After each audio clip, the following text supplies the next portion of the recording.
on peut dire depuis 40 ans, l'urbanisme à Saint-Malo a évolué dans un étalement urbain, c'est-à-dire un grignotage des terres environnantes. Il a été créé sur ces terres agricoles autour du tissu urbain nombre de zones commerciales et d'activités, multipliant les transports et la désertification des centres-villes commerciaux comme Saint-Servant et Paramé. Cette sorte de zone rempart, on pourrait dire, d'activité et de commerce autour de la ville a impliqué une réduction d'espace constructible à l'intérieur du tissu urbain et qui ne peut presque plus s'étendre maintenant.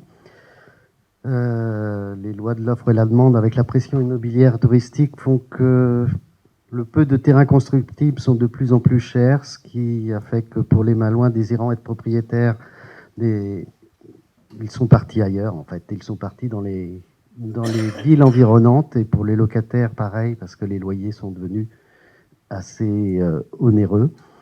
Donc les zones d'habitation nouvelles se sont excentrées depuis 20 ans vers les communes environnantes, avec ce qui implique des déplacements automobiles, habitat-travail de plus en plus importants, des quartiers résidentiels excentrés, souvent sans vie et sans commerce, et avec des coûts énormes de transport, d'infrastructures routières, de réseaux, bref, des coûts énormes de pollution. L'urbanisation des 5 dernières années est un peu une caricature de cet urbanisme dépendant du transport routier. C'est d'abord la continuité, nouvelle création de zones d'activité sur des terrains agricoles, création, projet encore actuellement, mais création de la nouvelle piscine à l'extrême sud, en dehors de la ville, création en même temps d'un complexe cinéma exactement à l'opposé, c'est-à-dire au nord de la commune. Bref, une illustration de l'urbanisme du tout-voiture. Et le maire actuel a certes densifié la ville, mais hélas, en bétonnant à outrance certains quartiers sans prendre en compte le cadre de vie des Malouins et les qualités urbaines et historiques qui ont construit l'identité de chaque quartier. Par ce fait, on peut dire que le maire actuel a en 5 ans dénaturé beaucoup de quartiers malouins. Pendant 3 ans, le dernier mandat municipal, il n'y a eu que des promoteurs qui faisaient des plans. Et il n'y avait pas d'architecte à la ville. Et des quartiers se sont vus donc bétonnés systématiquement, sans réfléchir à l'environnement immédiat, sans réfléchir à l'architecture du quartier d'implantation et surtout sans se préoccuper de la vie des résidents qui y vivent.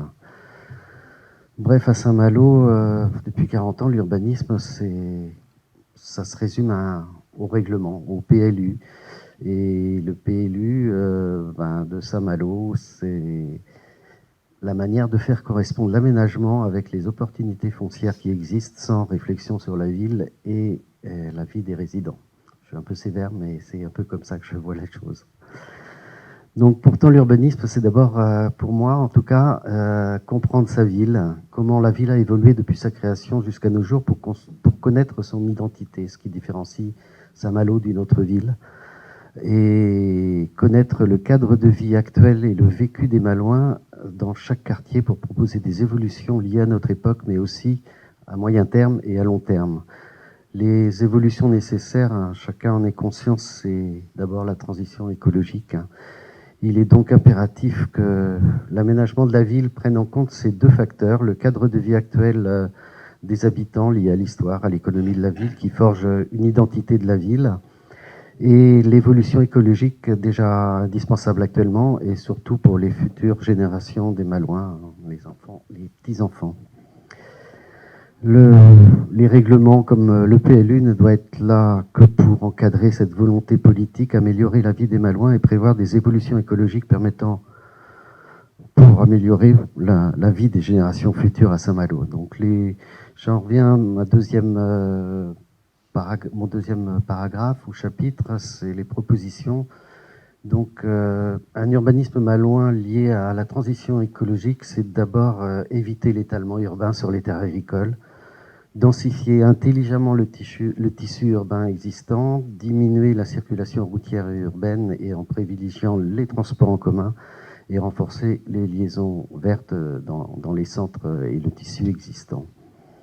Il est quand même indispensable de conserver au maximum les terres agricoles et stopper cet étalement Toutes les 5 minutes, en Europe, on s'urbanise l'équivalent d'un terrain de foot. Il est temps de penser aussi à une densification intelligente et raisonnée. Alors, une densification intelligente, c'est quoi? Il faut d'abord savoir que le tissu urbain de Saint-Malo a l'inconvénient d'être sur plus de 4000 hectares étalé le long de 14 km de côte. Son atout, c'est sa diversité. De Roténeuf à Kelmé, en passant par la découverte, Saint-Malo possède plusieurs quartiers à identité propre. Une densification raisonnée de ceux-ci ne peut se faire qu'en intégrant les spécificités d'échelle et d'architecture de chaque quartier, c'est-à-dire le cadre de vie actuel des résidents. Chaque construction ou restauration devrait être l'opportunité d'affirmer l'identité urbaine et particulière de chaque quartier. Donc il faudrait essayer de recréer une sorte de cahier de recommandations architecturales avec les résidents pour pouvoir autoriser ce qui peut être aménagé ou ce qui ne peut pas être aménagé.